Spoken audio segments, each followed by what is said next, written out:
नमस्ते एवरीवन, आपका मेरे चैनल में बहुत बहुत बहुत स्वागत है। हे एवरीवन, आज है होली और मेरी तरफ से आपके और आपके परिवार को होली की बहुत बहुत शुभकामनाएं। तो चलिए शुरू करते हैं आज के नए पार्ट को।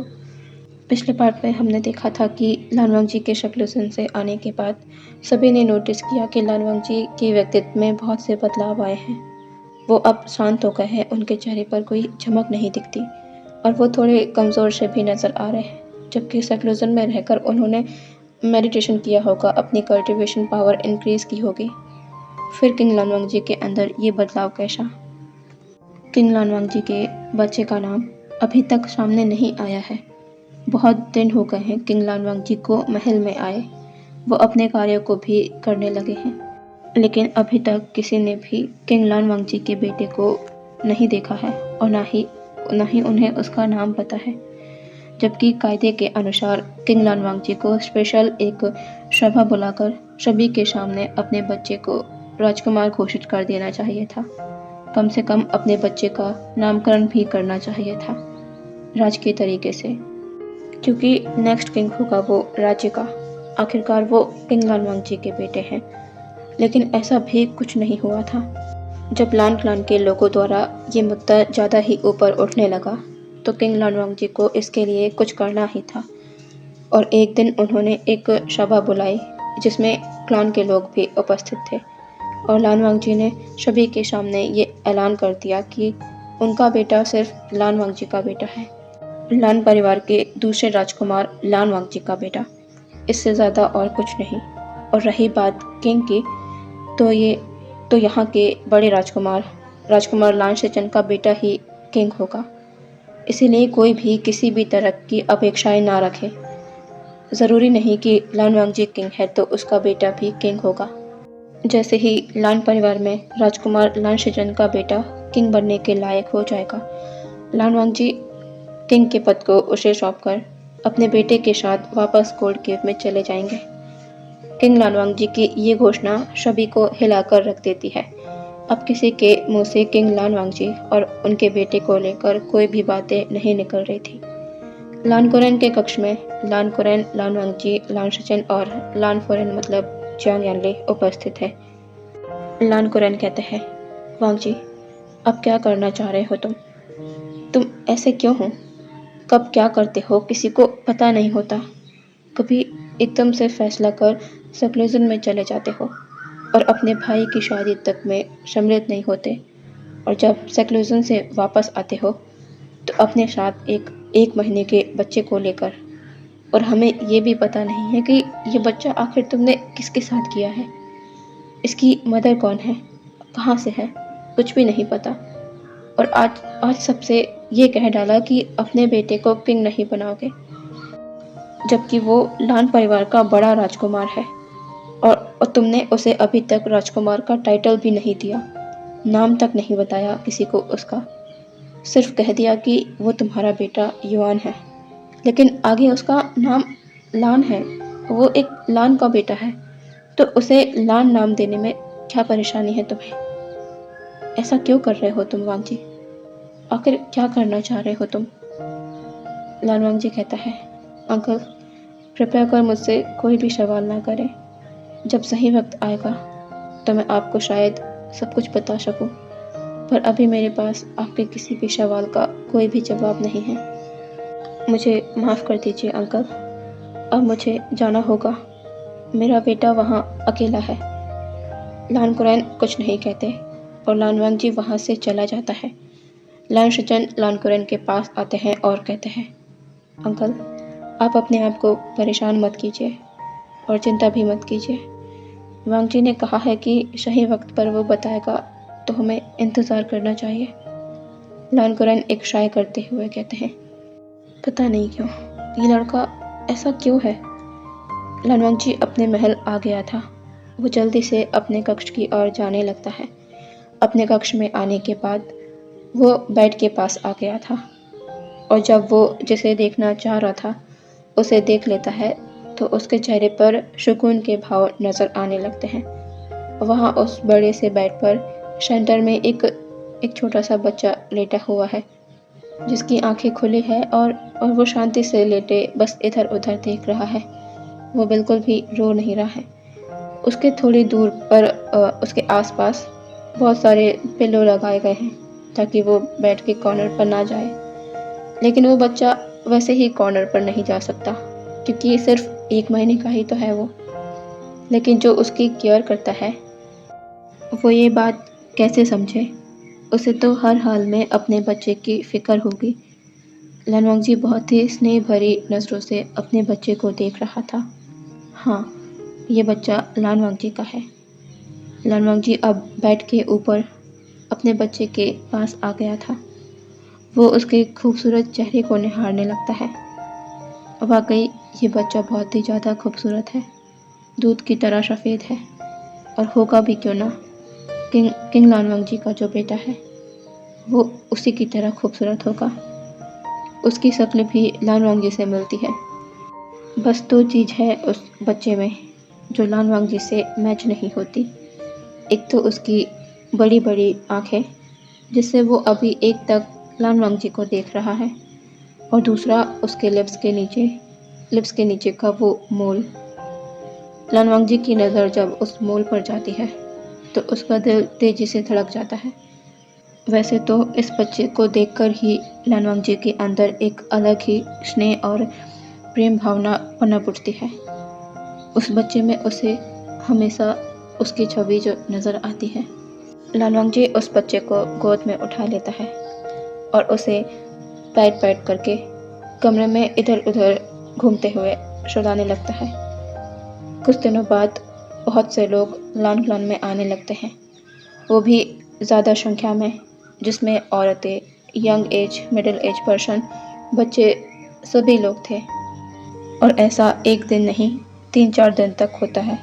अलग-अलग गांव के लोग लान क्लान के क्लाउड रिसोर्सेस में आकर किंग लानवांगजी को अपनी-अपनी समस्याएं बता रहे थे। और इन सब समस्याओं को सुनकर लानवांगजी शॉक होता है क्योंकि सभी की कही बातें, सभी की शिकायतें एक जैसी ही थी। और इन सब में कॉमन बात यह थी कि ये सभी गांव हीलिंग के 15 से 20 किलोमीटर के दायरे में ही आते हैं। और इन सभी गांव वालों की समस्या काफ़ी गंभीर और गौर करने वाली है। इन लोगों का कहना है कि हर रात कोई ना कोई इनके गांव से गायब हो जाता है। कोई जंगल गया होता है तो वो रात में वापस नहीं आता, या फिर कोई दूसरे गांव से अपना व्यापार कर घर आने के लिए निकलता है तो वो वापस अपने गांव नहीं लौटता। और जब उनकी तलाश के लिए सभी निकलते हैं तो वो सभी हीलिंग के आत्माओं के कब्रिस्तान के पास बहुत ही बुरी हालत में पाए जाते हैं। उन्हें देखकर समझ नहीं आता कि वो जिंदा भी हैं या नहीं।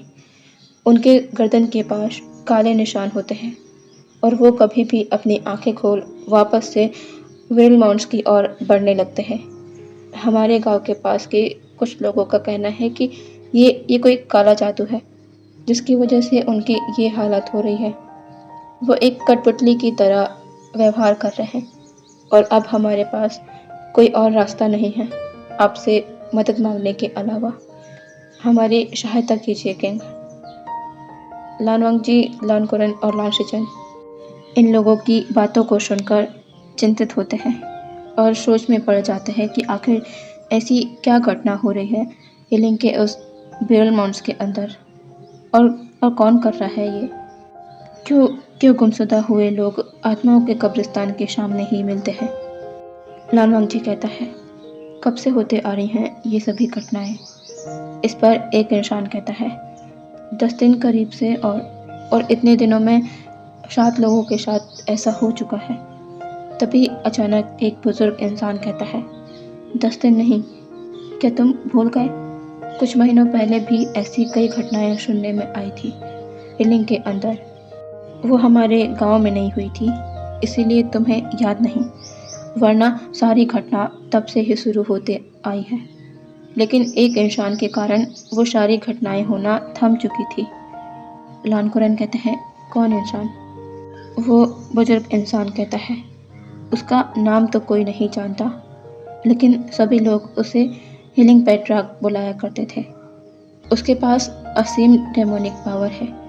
लेकिन वो उसका उपयोग लोगों की भलाई में करता है, ना कि लोगों के विनाश के लिए। जब एलिंग के पास इस तरह की घटनाएं हुई थी, तो उसने तुरंत ही इन घटनाओं को रोक दिया। और ऊपर से पता नहीं उसने ऐसा क्या किया होगा, क्योंकि लोगों का कहना है कि जो भी लोग इस घटना का शिकार हुए थे, उन सभी को एलिंग पैट्रियार्क ने वापस से सही कर दिया।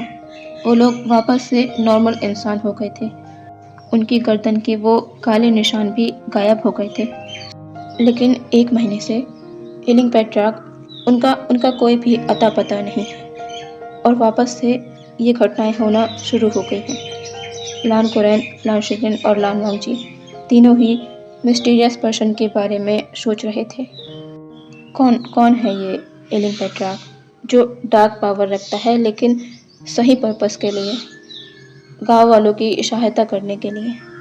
लान वांगजी और लान शिचेन उन सभी गांवों में जाते हैं और सारे लोगों को चेक करते हैं, और सभी को चेक करने पर एक शॉकिंग खबर उन्हें पता चलती है, और वो ये है कि इन लोगों की आत्माएं चोरी हो गई है। अगर उन्हें वापस से जिंदा करना है तो उनकी आत्माएं वापस उन्हें दिलानी होगी। लेकिन वो कैसे किया जाएगा? ये तो सारी डेमोनिक क्रिया के अंतर्गत आती है, और लान क्लान में तो ये सब नहीं होता, तो वो ये सब कैसे कर सकते हैं? किसी को भी समझ नहीं आ रहा था कि क्या किया जाए, क्योंकि वो जानते ही नहीं है कि उनका दुश्मन आखिर कौन है जो ये सब कर रहा है, और किस मकसद से कर रहा है, ये भी उन्हें पता नहीं है। किंग लान वांगजी की कई कोशिशों के बाद भी वो इन सब हादसों का होना रोक नहीं पा रहे थे। ये घटनाएं अब ज़्यादा मात्रा में होने लगी थी। घटनाएं दिन ब दिन बढ़ती जा रही थी, और अब ये एलिंग तक ही सीमित नहीं रह गई थी। ये दूसरे गांवों, शहरों और यहाँ तक कि सेक्ट के लोग भी अपनी शिकायतें लेकर किंग लान वांगजी के पास आने लगे थे। लान कुरैन का शक पहले वैन क्लैन पर गया था कि हो सकता है किंग के पद के लिए वो फिर ऐसा वैसा कोई चाल चल रहे हो, और फिर उनसे उलझना चाह रहे हो। लेकिन उनका ये भ्रम भी टूट जाता है जब वैन रोहान अपने सेक्ट के लोगों की जान की रक्षा की मदद मांगने के लिए किंग लान वांगजी के पास आते हैं। अब हर सेक्ट से मदद की सिफारिश लान वांगजी के पास आने लगी थी, लेकिन लान वांगजी के पास उन्हें रोकने का कोई भी रास्ता नज़र ही नहीं आ रहा था, क्योंकि उन्हें यही नहीं पता कि इन सब के पीछे का सोर्स क्या है और कौन है जो लोगों की आत्माओं को चुरा रहा है। लान वांगजी चाहकर भी कुछ नहीं कर पा रहा था, क्योंकि उसकी स्पिरिचुअल पावर का इन लोगों पर कोई असर ही नहीं हो रहा था। अब सारा कल्टीवेशन वर्ल्ड इससे परेशान था, और हर जगह दहशत का माहौल है। लोगों ने अपने घर से निकलना भी छोड़ दिया है। सभी सेक्ट लीडर इस बात पर चर्चा कर रहे हैं कि अब उन्हें क्या करना चाहिए, कैसे इन सब घटनाओं को रोका जाए, और कैसे उन लोगों की जान बचाया जाए जिनकी आत्माएं चोरी हो चुकी हैं। जब सभी सेक्ट लीडर को इस बारे में पता चलता है कि कोई है जो इन सब घटनाओं को रोक सकता है, तो वो सभी किंग लान वांगजी से उस इंसान का पता लगाने के लिए कहते हैं कि हो सकता है वो इंसान सभी को बचा ले। अब किंग लान वांगजी को भी इस रास्ते के अलावा कोई और रास्ता नज़र नहीं आता, उस इंसान की मदद लेने के अलावा, जो कि एलिंग में रहा करता था, लेकिन अभी 1 महीने से उसका कोई भी पता नहीं है कि वो कहाँ है। अब सभी लोग एलिंग जाने का फैसला करते हैं, और वहीं से उस इंसान की एलिंग पैट्रियार्क की खोज करने का सोचते हैं। सभी एक साथ एलिंग पहुंचते हैं। यहाँ के हर इंसान से उन्हें एलिंग पैट्रियार्क के बारे में जानकारी लेनी होगी, इसीलिए एलिंग के सभी लोगों को एक जगह पर बुलाया जाता है। एलिंग छोटा गांव है, ज़्यादा बड़ा नहीं है। लान वांगजी और लान शिचेन लान क्लान से यहाँ आए हैं। लान वांगजी ने युआन को लान फोरेन को दिया है। उसके वापस आने तक वो उसका ख्याल रखेंगी। वो लोग सभी गांव वालों से एलिंग पैट्रियार्क के बारे में पूछते हैं, लेकिन सभी का यही जवाब होता है कि उन्होंने 1 महीने से उन्हें नहीं देखा है। वो पहले ज़्यादातर यहाँ ही रहा करते थे, लेकिन अब वो यहाँ से जा चुके हैं। लान वांगजी इस पर कहता है, कोई रास्ता तो होगा एलिंग पैट्रियार्क को बुलाने का। क्या आप लोगों को इस बारे में कुछ पता है? इस पर सभी अपना सर ना में शेक कर देते हैं। लेकिन एक बच्चा वो चुपचाप खड़ा हुआ था। ऐसा लग रहा था कि वो जैसे कुछ कहना चाह रहा हो। और लानवांग जी ये नोटिस कर लेता है।